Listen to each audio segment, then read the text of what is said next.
I'm curious now today, as we get into our pick ban, if we get to see Shadow trying to deny Wei in the same manner that both Sunin and LNG did, or if it actually buys a bit of space for Wei and gives him more of an opportunity to enact his game plan for RNG.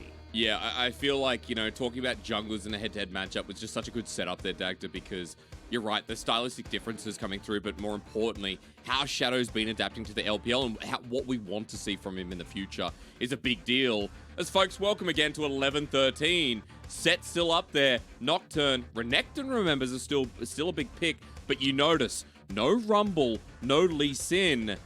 And the first pick for RNG, let's hold our breath for a second. It's Viego, Dagda. Already that Lee Sin just being passed over by the likes of LGD and RNG, who picked it so many times before. Yeah, I don't think we're going to see high priority on that Lee Sin anymore. It is more of a jungle pick now.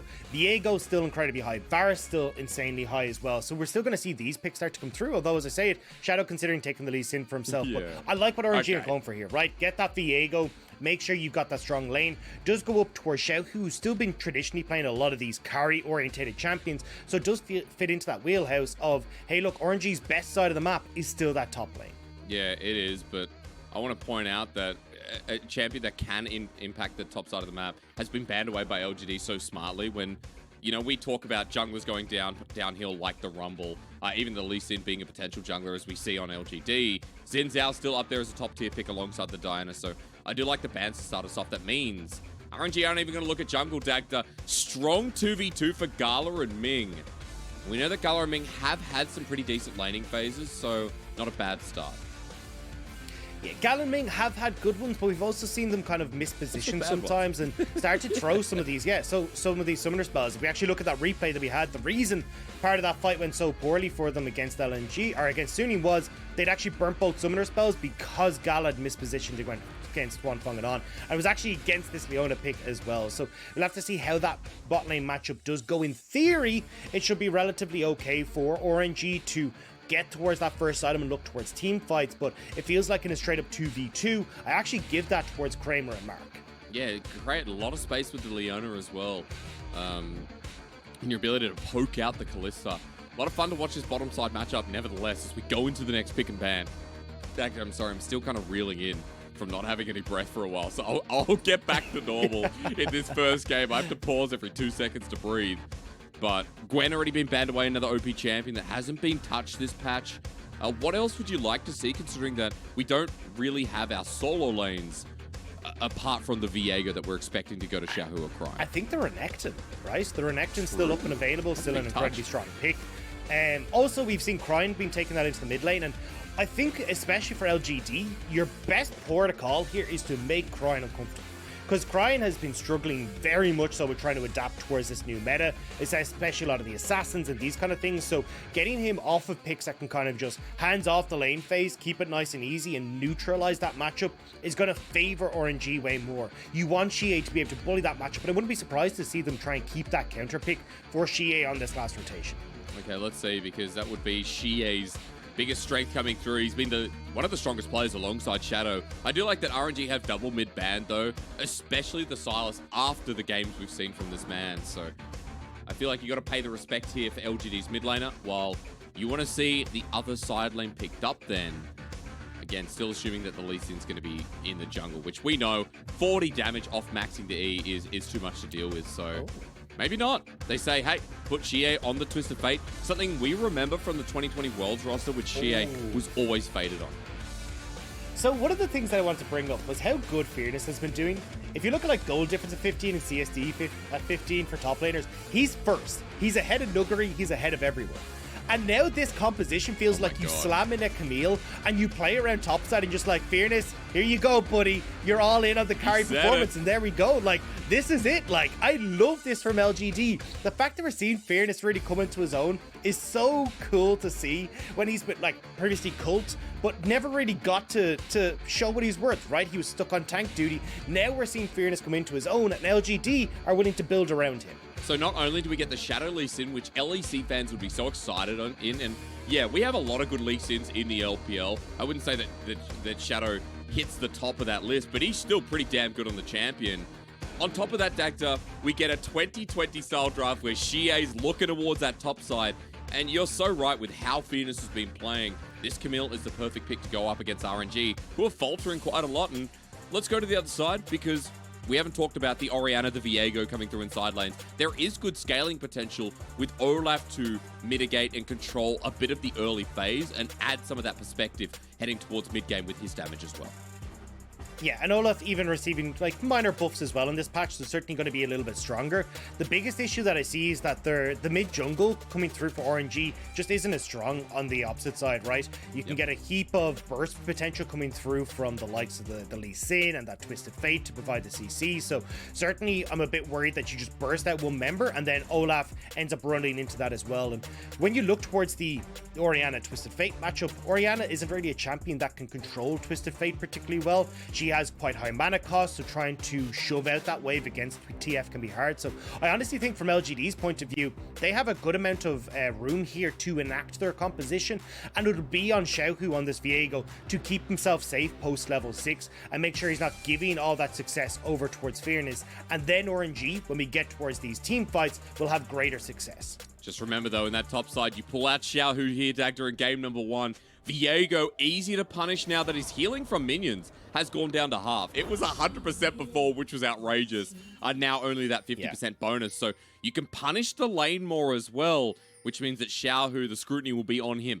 Opening up Summoner's Rift here for... Dagda, what day is it? Is it Wednesday?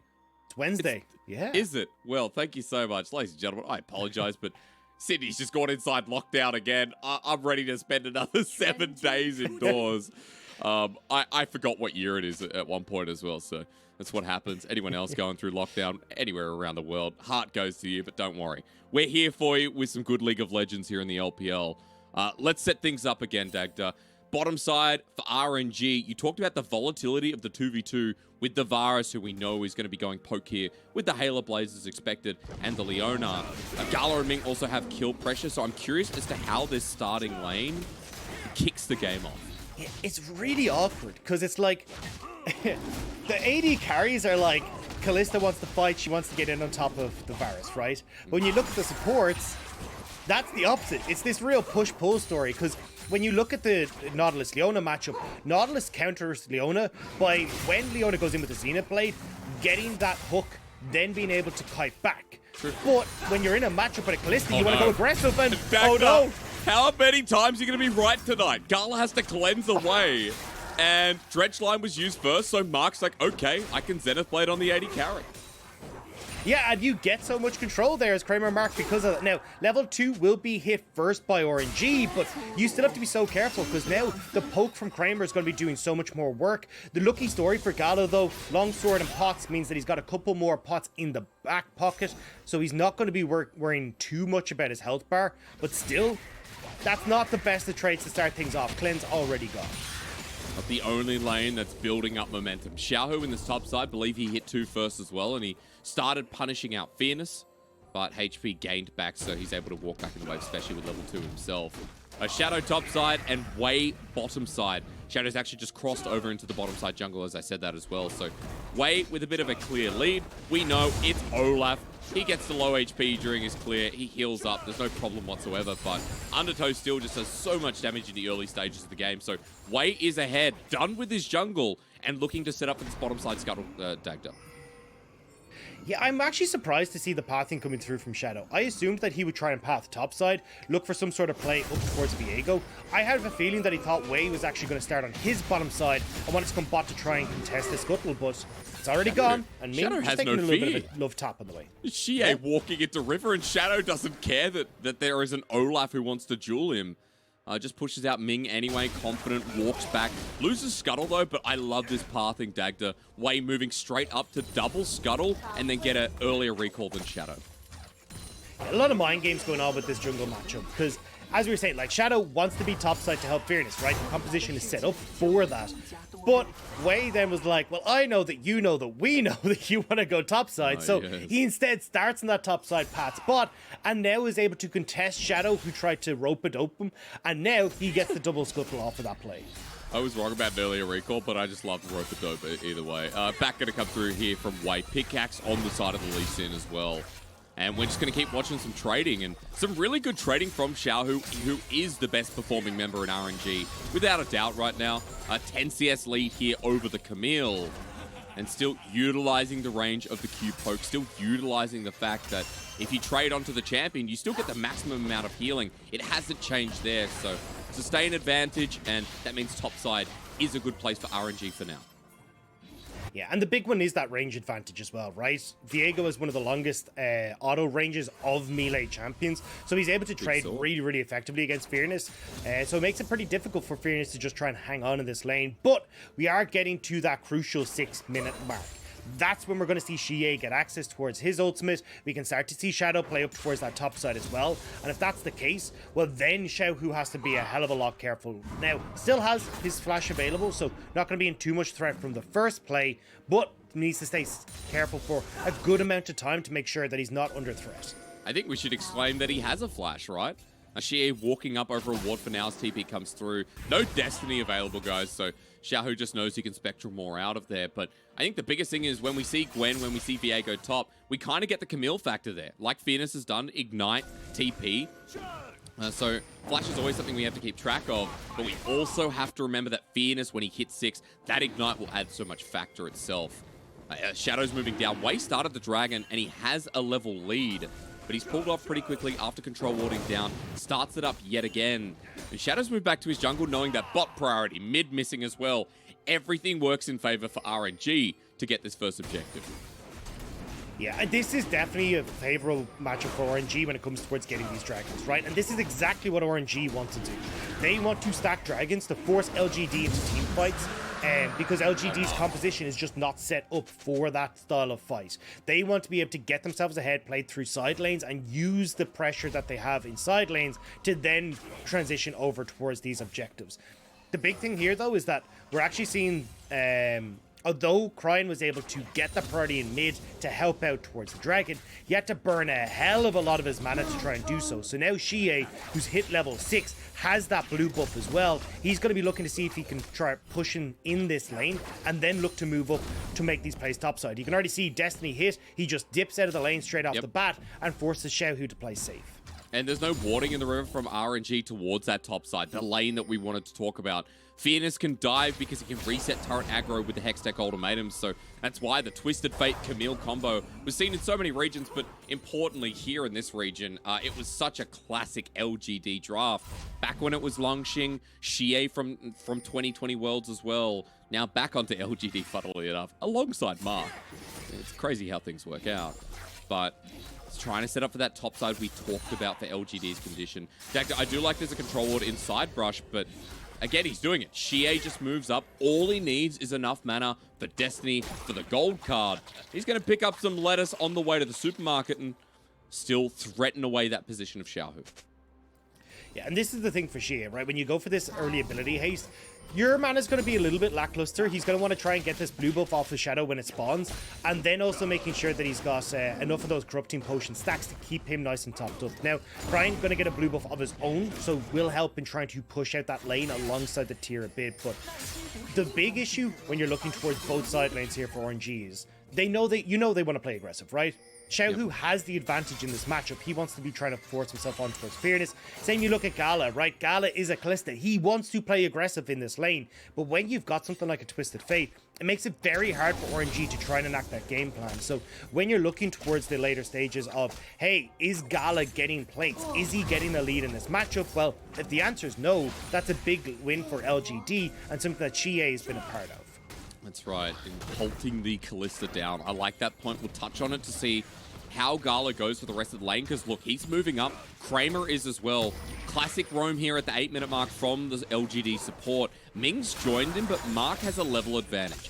Take note of that, considering that Gala has his, but Kramer also has Chains of Corruption. RNG with topside prior, they say, never mind. It's just going to be Wei getting the Herald away. Shadow was nowhere nearby at that point. He already filtered back, and RNG picked themselves up yet another objective. And this is something that I've always noticed with LGD, and I'm not a big fan of, is their ability to set up for objectives. They kind of realize too late that they actually can't go for Rift Herald specifically. You can see there, they've already got Kramer bot side, right? They roam Mark up.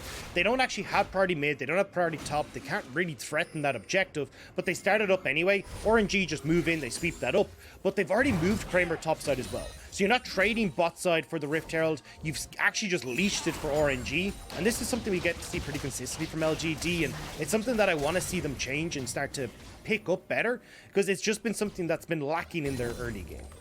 I feel like we'll be looking towards it around the next Dragon as well, right? How that setup comes into fruition. Still need to see that first Destiny from Xie. I mean, he's able to pick up the blue buff, so don't worry about the mana bar for now. But RNG are making a play on the top side of the map.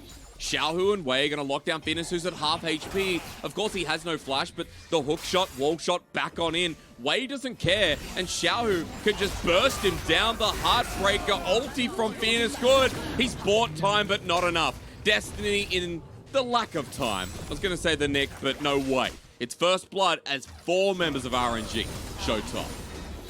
And RNG played that so well, right? Moving up as well, ensure that you've got push in mid, so the 4 members go up top, so even if Shadow shows up, even if Xie Destiny's in, you still have the numbers advantage to go for that dive. You're shutting down Fearness, who we've been talking about as this kind of big win condition for LGD, and you also get the Destiny from Xie. That ultimate is so important to make work on these first few moves, so you can get that snowball rolling. But now you've got that long window where you've got no Destiny for Xie and no teleport available either. And you can do so much with that, right? You got 20 seconds until the Dragon. Xie has to be there manually instead of being able to threaten the ult, look for a position, lock down, and with his stopwatch almost available, maybe make a play. RNG, they have a Herald as well, Dagda. So this early game has been really tempered from them. It may not be a gold lead, but it's a 1-item Orianna after the first blood. It's a Viego who's built up a CS lead. It's an Olaf in the jungle for Wei, who has actually been farming better than Shadow here. But Wei's running LGD don't have their TP yet on Fearness. Here's the early TP from Xiaohu. They're going to try and make the play. They're going to get Dragon, but yeah, RNG have themselves the numbers for now. It's 4 versus 4. I shouldn't even talk at this point. As Fate's Call used to flash away, Ming going to look for his lockdown, and it's onto Xie. Dredge line at melee range was so damn easy. And Gala gets this one while LGD walked into it, and solo kill time in the top side. Dagda from bad to worse, quite literally. It's an absolute mess from LGD. You saw the Fearless tried to stop the teleport coming through from Xiaohu, but he actually gave his life for it. Now Rift Herald mid. All right, that's going to get a lot of plating down. Mark even steps forward. Ragnarok using the backline. Shadow jumps on him, but is it worth his life? Because that's what it's going to cost. Easy Ren City for Gala. While the flash forward from Mark. What? Kramer coming forward. It's out of the side that Xie makes his entrance. Never mind. This mid-tier works it out perfectly as the snipe down from Kramer. Destiny as well. Look at Xie, cameraman. He's actually going for Gala, the man. Gold card won't connect, but all he needs is an auto.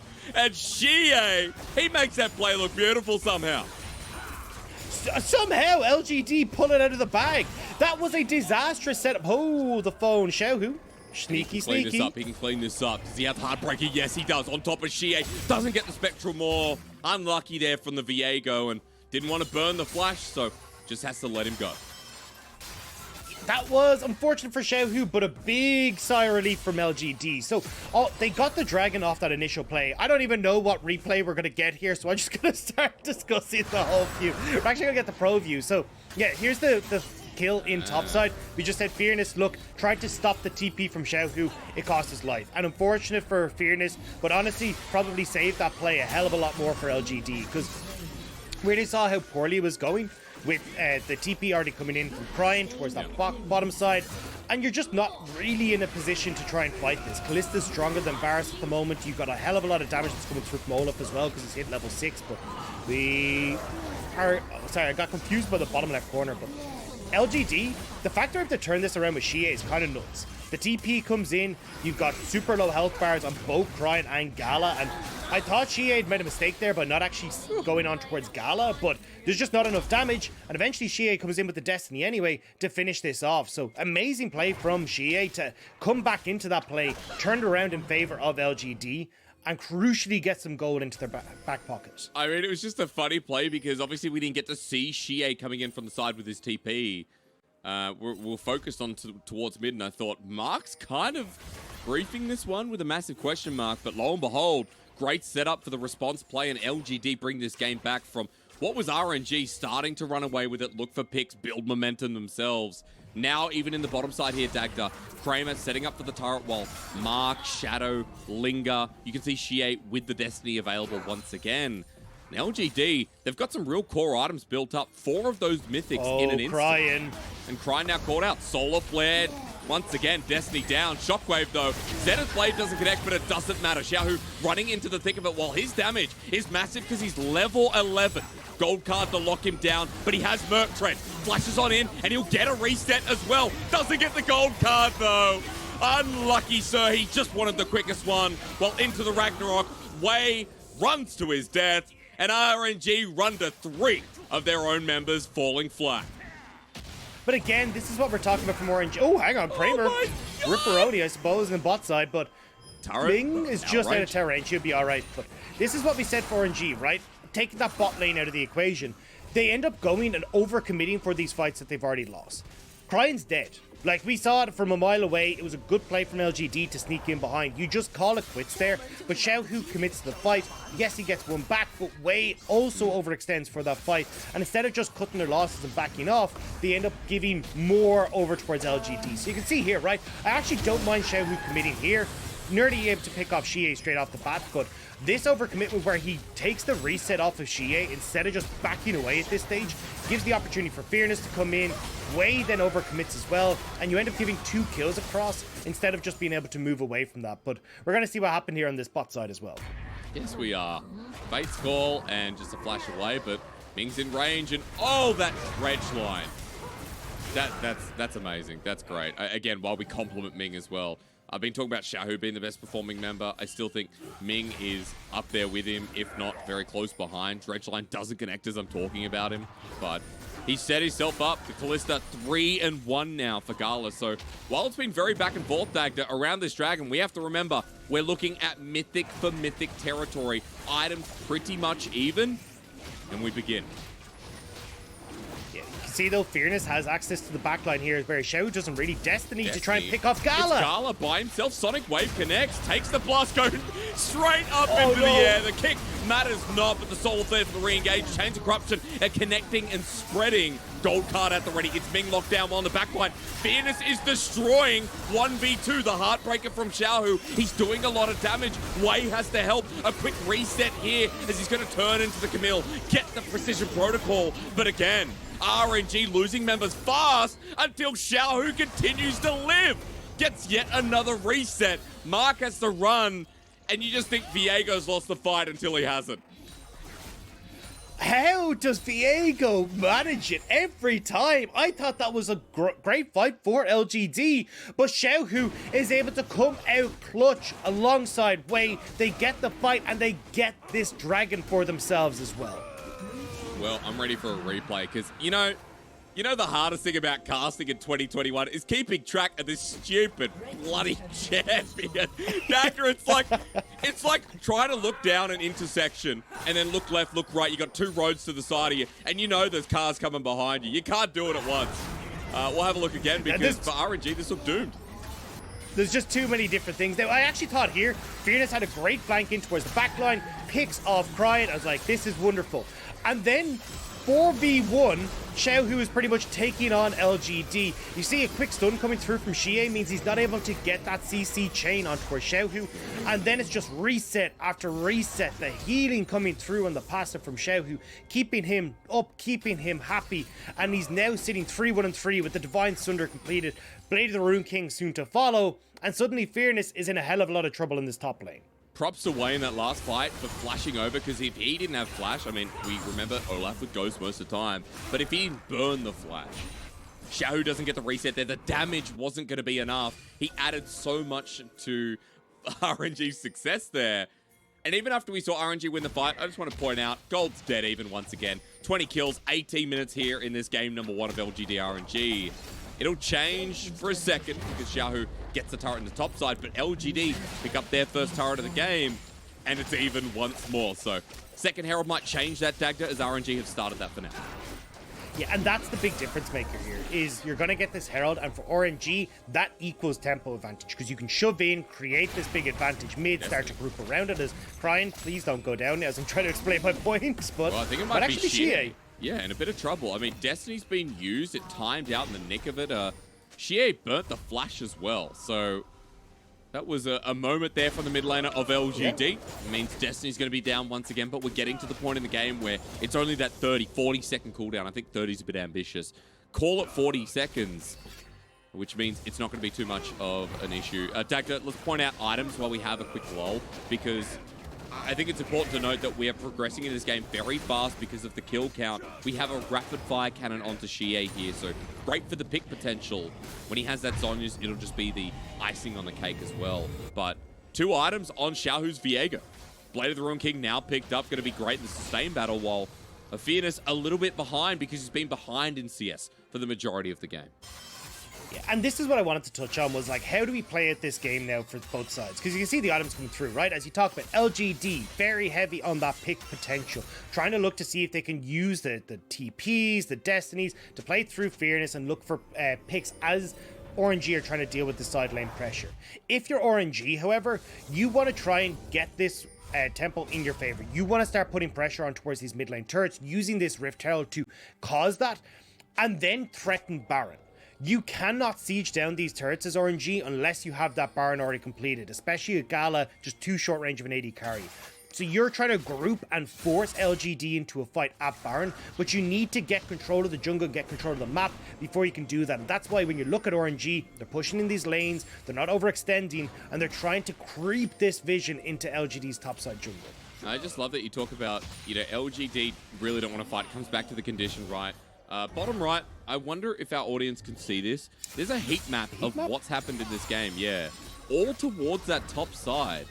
However, it feels like, we had more plays on the bottom. I'm not sure about that, Dagda. We've had a lot of Yeah, I'm not plays. sure what it was for. Yeah. Seems a bit funky, I will say. I don't remember that many kills in the top lane. It says Shanglu, so Shanglu is top lane. So I'm assuming that's where top laners have been. Gotcha. I'm pretty confident on that. I'm just going to go ahead and say that's where top laners have been this game, because we know that Xiaohu and Fearness are now moving towards that bottom side. You can see them matching each other. In fact, Fearness backing, leaving the turret exposed. Well, Shie is going to get top side as well. I want to come back to my point before we saw the heat maps. Dagda, with these elongated lanes, for LGD, this is actually a great thing, right? With the Camille moving towards 2 items, with Shie's ability to influence the side lanes, getting these longer lanes to split push through means that LGD can play around with the map state a little bit more and punish RNG for overextending. Maybe like this, maybe not. Destiny comes in the nick of time. The ultimate from Fearness, not enough. Xiaohu gets a reset, but not before he gets hit with the Sonic Wave. Weird interaction.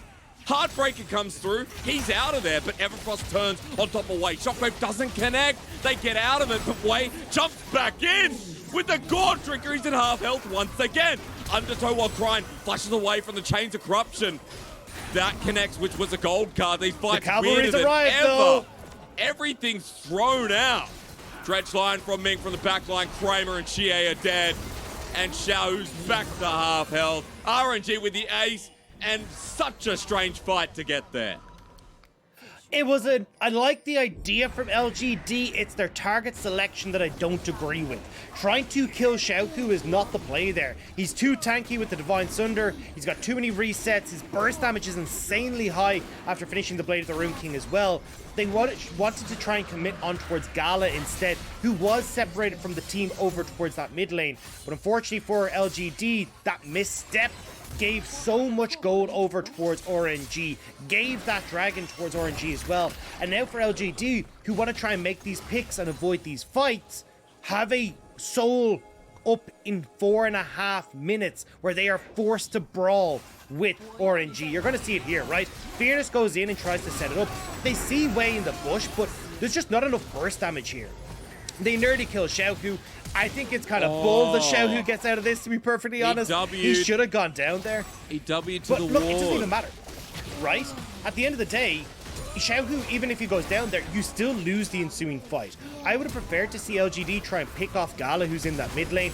Easier to deal with. Yes, he's got the cleanse, but you've got a hell of a lot more follow-up from Mark, who can come through. It's easier to get that damage off as well. The Everfrost, there's so much CC that can come through from LGD's side, but unfortunately for them, they picked the wrong fight, and oh my god, we're in the same place. Xiaohu, he's dead to the Everfrost. It is a TP that comes in from Xie to get the kill, but look, RNG have a very fast Baron. Destiny get towards range, and that'll stop them before Gala can start hitting away and get the Ren Smite combo. And that's how you want to play as LGD. They get Xiaohu, but this time he's on his own. So it means you can actually burst him out. Now you've got Fairness, who's threatening bot side. He still has TP to get towards Baron, and he's got free for 20 seconds because that's before Xiaohu can get up. So bot tier 2 now potentially gone as RNG once again try and bait this Baron. This is where we come back to what you said, Dagda, about LGD's comp, what the Camille can do in a side lane. In that time that Xiaohu's dead, he has TP if he wants to go and match and then respond to the Baron play. But if RNG aren't doing that Baron, if they're not forcing LGD into them, then LGD can get some resources. They can use these side lanes effectively, as we see both are pushed out for the time being, and that means they can clear vision quite comfortably. So smart play here from LGD, just to respond, react to what RNG were doing. As RNG have backed off, gone back to start completing some of their third items. Xiaohu, the only person in the game right now, I'm just scanning across, apart from Xie, who, rapid fire cannon, we know, a little bit cheaper, but 3 items there for both Xiaohu and Xie. Yeah, I think the Sterix gauge is going to make it a little bit more difficult to pick Xiaohu, but I still actually want to see LGD double down on this, right? You've got just double enforce that bottom side of the map. Use Fairness's ult to combo with Xie. You've got Fairness, who's got his own TP to still get to these fights, and make sure that RNG are uncomfortable. Because as long as you're picking off Xie, getting all this gold, creating these long lanes, it becomes really, really difficult for RNG to find these fights consistently. So we have the opportunity maybe now. As you can see, actually, Xie is going to follow that advice, moving down to shadow Fairness on that bot side of the map the second Viego shows up. But remember that if Xie is spotted out by any vision by RNG, it means a turn, it means a move. Now, frankly, I'm wrong because Ming and Gala are back at base, but in any other circumstance, Xie has to watch his timing.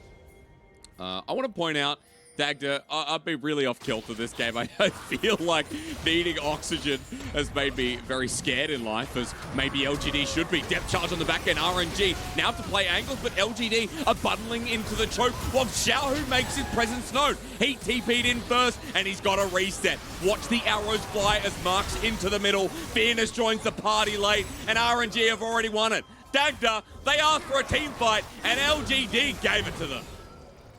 And LGD just picked the wrong person. Crying dead doesn't mean a huge amount. Gala is still huge. Xiaohu is still huge. And as you said, giving that team fight, Xiaohu, no heartbreaker to get over the wall, but he could smell the blood of Shadow over that wall. But either way, RNG, they get that team fight, and now they get the Baron. As I said, Asterix, LGD just gave it to them on a silver. I love the TP ward. I love the TP from Xiaohu as well. Another great game this time around. As watch this against Fairness, the Camille. You think she's going to be strong at this point with 2 items? Well, Viego has 3. And when he goes back after that fight, he'll be on 3.5. Baron picked up, and your time to shine because Deep Ward and Ming just knowing that he can catch out Crane. You can see LGD, they commit a lot on towards Wei, who's able to use his ultimate to avoid a lot of that CC. They then try to go into Crane, who again buys more time with that stopwatch, and it means that LGD are all just sitting there when Gala shows up, when Xiaohu shows up, and they're all spread out. It means you're able to go from person to person as Xiaohu, making your way through Kramer, through Xie, and there's just nothing left there for LGD. And now, here's that dragon we talked about. The fights are already going RNG's way. They are. Look, I mean, look at the gold lead on the top of your screen. It's so significant, and RNG love team fighting. Gala is not irrelevant at this point in the game, and Xiaohu is an absolute demon king. As they group up as a 5-man unit, LGD trying to play the angles of the Camille, of the Lee Sin. But we know that Viego, if he gets the resets, a much better team fighter than Camille. And Xie needs his own angles too. LGD sitting in the river, Ming gets the dredge line on the wall. This will be Ocean Soul for RNG, and the game will be absolutely kaput. It's been started, it's been taken. Mark goes into the backline, Soul Flare doesn't hit Gala, he rams for it, and now Ocean Soul with a Viego, a Callista, a Fate's Call into the backline. Everyone getting knocked up, but Oriana doing her work as well. One more engage for Mark or Shadow before he hits the dirt. Chie on the backline, destroyed by the Shadow Isles, and everything burnt in RNG's honor. And RNG now can close out this game. They get the dragon stacking to pay off with that soul, and now they can march their way through victory through this mid lane. I'm proud of RNG. We saw the early game dagger, we saw the team fighting, knowing the win condition and not sacrificing too much on the side of the map. RNG a little bit revitalized here in this game one. It's a good start to the series as they run towards the Nexus, and in under 30 minutes, Royal never give up. Take down the young hopefuls in Laogandia. Nice job from RNG to pick up that game number one. Able to get these early dragons going in their favor. We talked about that being the win condition, forcing LGD to fight these uncomfortable fights, and you can see when we got towards that last one, it wasn't even close. No. LGD just got wiped, and this is the power of the composition that